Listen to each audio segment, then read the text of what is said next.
2, 1.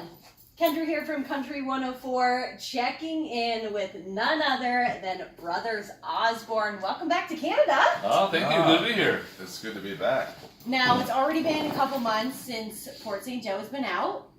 How does it feel since releasing Pawn Shop? I mean, more pressure, less pressure? I think I haven't really felt pressure. I think that the biggest thing is after having won some CMA awards and ACM awards, I think we felt more anything than felt more like a pat on the back than pressure. We in our category, as far as radio success, have some of the least success in the category. There's a lot of really successful duos in country music these days, and we kind of thought, man, what is it? Why were we chosen to win these categories? And we kind of felt like it was for the music that we were creating. So I felt like it gave us more confidence in what we were doing, and you can certainly hear that in our new record, Port St. Joe. You do have a lot of different kind of songs. Like you got the grit and you grime, and then you got kind of like the slower songs, and then the fun ones like Drink Like Hank and Weed, Whiskey, and Willie. Now, any favorite track on the album? It changes a lot, but which I think was a good sign, because a lot of my favorite records, I couldn't really tell you my favorite song. It kind of varies from day to day, and we love playing them all. But it's a really hard one. I mean, I don't know. Honestly, I think we're getting to a point now where it's like, all right, well, we've heard this record enough. I'm ready to do a third record. I'd say performance-wise, I think two of my favorites to play are Shoot Me Straight, just because it's such a fun jam with the band and all that. And then Weed, Whiskey, and Willie, because it's just fun to play like a legit old country song. Now, when you were recording Shoot Me Straight, how many takes did that take? Because you recorded in a beach house, right? Mm-hmm. We did, yeah. It was the first song that we played when we got there, and we just came off the road, and we were excited to be in the studio, and we recorded that song, and we went back and listened to it, and it was like way too fast. I mean, we were just like all geared up and amped up, and then we came back and we recorded it a second time, and we knew it was close. And then on the third time we recorded the song there in the 2 weeks that we were there in Port St. Joe, we had some people over for dinner, and our producer Jay had the idea of bringing them in and actually just performing them the song like we would be at a club somewhere, and that's the version that we kept, and that is our single now. Now, did you have a name picked out for the album before you had gone to Port St. Joe and then completely changed it, or did it just kind of happen? No, it just kind of happened. We tried to find maybe a title from the record, or maybe a lyric from the record, and we kept having conversations about it's really hard to pick an album name. It's surprisingly harder than you would think. And we just kept saying Port St. Joe. We put that as a placeholder for title, and it just stuck. Like, it looks cool, it sounds cool, it has a story. And we just kind of thought, after we couldn't find anything else that was better than that, and we're like, let's just call it Port St. Joe. It's what we've been calling it. And it just seemed to work out. Yeah, we wanted it to be titled something because it was recorded in a different fashion. We wanted something that kind of gave people, just on the first ear shot of what it was about, just kind of a taste of what was different about it. And so we thought, it was really fitting to name it after the town in which we recorded the music there, because it was a big part of how that record turned out, was being down there in that beach house, and it really if we recorded it anywhere else, I think it would have turned out differently. Now, were you down there for the call from Dirk Bentley when he was like, let's join the Mountain High tour? How did that go about? What happened? I do know it was a while ago. We've been trying to go out with Dirk for a long time. He's one of our favorite people, a really good friend of ours. His band, we've known them for a long time. In fact, his bass player, Cassidy, we were roommates with him like 15 years ago. We all go way, way back. And we finally, we got it figured out, and it was right before the ACMs out in Vegas. And we were just trying to work out, the guarantee for the show. And then we went to ACM Awards, and the first thing Dirk says was like, yeah, that's going to cost me a lot more money. And it did. And it did. Now, what was it like when you asked you to be a part of Burning Man? That was cool. Yeah, that was cool. I think it's when he asked that, he actually prefaced it before he sent it over, of just saying, hey, I know we're going on tour. It's not going to be awkward if you don't want to do this, and sent it our way. And as soon as we heard it, and it's interesting collaborating with another artist, because ultimately we'd love to collaborate with everyone, but trying to find that one song that is perfect, that where both of our worlds collide, and it's something we would also do.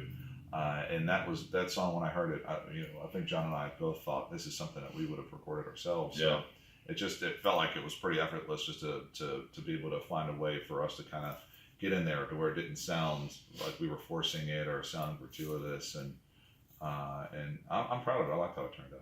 It's a great track. Now, is there anyone else on your collaboration list? Anyone else that you for sure want to before it's too late? There's a lot. There's a lot of greats out there that I always wanted to collaborate with Merle Haggard, and fortunately won't have that opportunity. And there's a bunch of those. But I'd love to do something.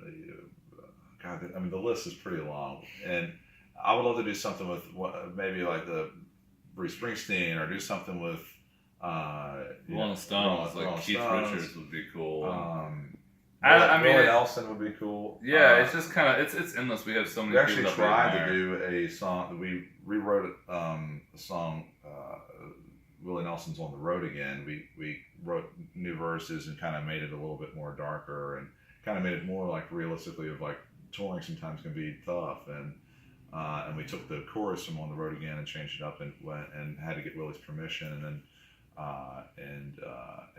We asked for him to sing on it, and he sang this part. He didn't really want to sing a lead, so he sang a background part. He couldn't really, when you hear it, you can't tell it's him, which is kind of unfortunate. But maybe down the road, hopefully there'll be a time to where we can have a full collaboration, and that would be that'd be cool. Now, you guys recently bought your mom a house. Yeah. Mm-hmm. Bought your dad a truck. Yeah. What are birthday and Christmases like at your house? Yeah, I know. Well, I feel like we've raised the expectation level too high. Next year is not going to be that good. But our parents sacrificed a lot for us as kids, and they tolerated us being really terrible at music for a long time, and playing amplifiers too loud. But they supported us. We were really lucky because we had very supportive parents. You always hear the horror stories of the parents not agreeing that their son should be an artist or whatever. And I don't know, we just felt very lucky. We wouldn't be who we are without them. And we love bringing them to awards shows. We love involving them in our success because we don't feel like it's just he and I that are succeeding. We feel like it's our family and our friends and the group of people that we came up with. We feel like our success involves everyone. And to do that, for them is the least we could do. I wish we could buy our dad a truck every year and our mom a bigger house every year, but that's we don't come from much, and we're starting to get more money now and want to be able to help them out because they've done more for us than we could ever repay them for. It's incredible. Now, you just came back from the UK as well. First time there?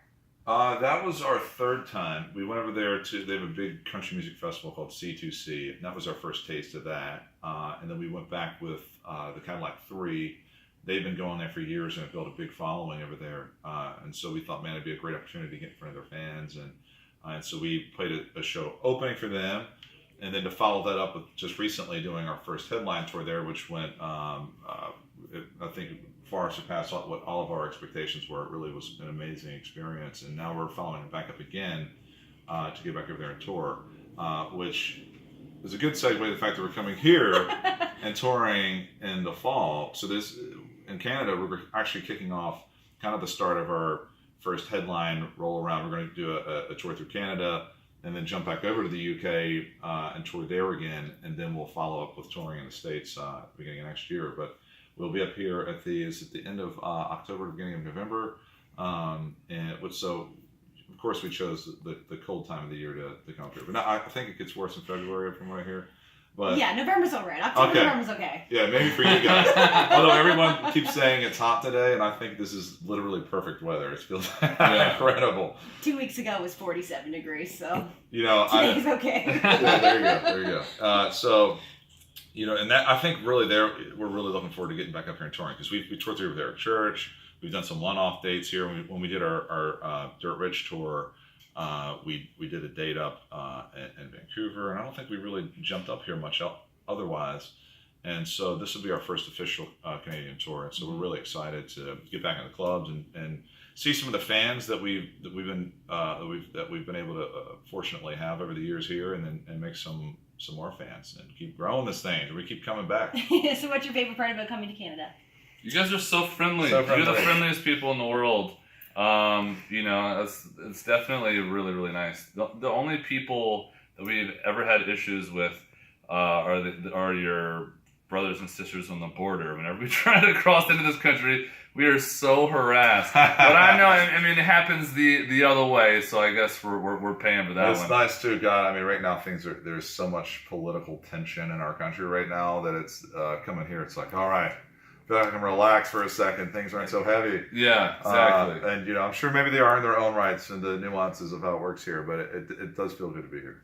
Well, we can't wait to see you in London, November 3rd. I guarantee you're going to sell out. London Music Hall sells out all the time. You're going to have a crazy group of people. Now we have pressure. Yeah, now we have expectations. No pressure. None at all. Thanks again to John T.J. Osborne and Port St. Joe. Out now. Get it? Yeah. Awesome. Do you guys mind